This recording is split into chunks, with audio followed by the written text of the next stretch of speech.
بسم الله الرحمن الرحيم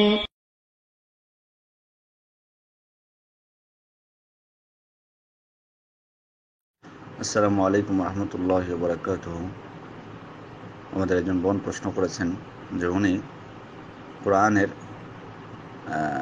জুজ আম যেটা 30 পারা সূরাগুলো সবগুলো মুখস্থ করেছেন বা মুখস্থ শুরু করেছেন, প্রায় শেষের পথে, অল্প কয়েকটা সূরা বাকি আছে।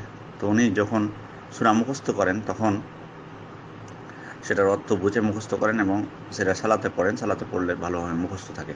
কিন্তু যখন কোনো নতুন সূরা দিয়ে সালাতে পড়েন তখন তাকে চোখ বন্ধ করতে হয়। চোখ বন্ধ না করলে ভুলে যান। তেমত অবস্থায় তাকে নিষেধ করেছেন একজন চোখ বন্ধ করে সালাত না পড়তে। তো উনি বলেছেন যে আমি তো একটি বিশেষ অবস্থার কারণে করছি, এটা কি করতে পারবো কিনা। জি, আপনাকে যিনি নিষেধ করেছেন তিনি ঠিকই করেছেন, কারণ সালাতের মধ্যে চোখ বন্ধ করে সালাত পড়াইটি মাকরুহ।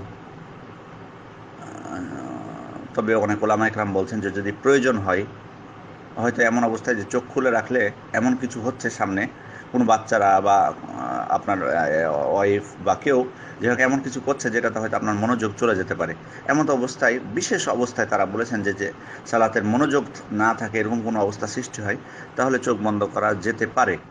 ওনারা এটি বলেছেন। তো এটা হলো বিশেষ অবস্থায় তারা বলেছেন। আর আপনার যেটি, সেটি তো আপনি বাধ্য না এই সূরাটা পড়তে। যে সূরা চোখ বন্ধ না করলে আপনি মনে করতে পারবেন না, সেটা তো বাধ্য না। আপনার যেগুলো সূরা ভালোভাবে মুখস্থ আছে সেগুলো তেলাওয়াত করুন নামাজে। আর যে সূরাটা আপনার নতুন মুখস্থ করেছেন, এটা বারবার নামাজের বাইরে তেলাওয়াত করে সেটাকে একেবারে ঠোঁটস্থ করে নিন। তারপরে যখন ভালোভাবে মুখস্থ হয়ে যাবে তখন সালাতে পড়া শুরু করুন এবং নিয়মিত পড়বেন সালাতে, তখন আর ভুলবেন না। এটা সত্য বলেছেন যে সালাতে যে সূরাটা বারবার পড়া হয় সেটা আর ভুলবেন না। হ্যাঁ, এটা আপনি যখন ভালোভাবে মুখস্থ হয়ে যাবে, নামাজের বাইরে ভালোভাবে পড়ে বারবার তেলাওয়াত করে যখন মুখস্থ হয়ে যাবে, তখন সেটা আপনি নামাজে নিয়মিত পড়বেন। কিন্তু যে সূরাটা আপনার ভালোভাবে মুখস্থ হয় নাই, সেটা নামাজে চোখ বন্ধ করতে যাওয়ার কোনো প্রয়োজন নেই।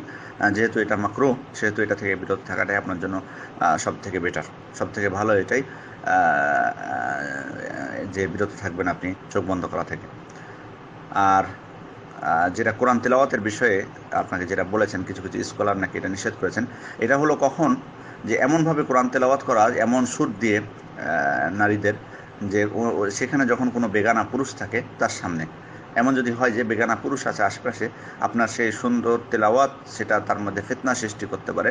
এমত অবস্থায় ওলামা ইকরাম বলছেন যে তাহলে এভাবে এত সুর দিয়ে, এরকম সুরে কোরআন তেলাওয়াত না করাটাই ভালো, এবং আস্তে আস্তে স্বাভাবিক সুরে আপনি কোরআন তেলাওয়াত করবেন, যাতে ফিতনা সৃষ্টি না হয়, যাতে ফিতনা সৃষ্টি না হয়।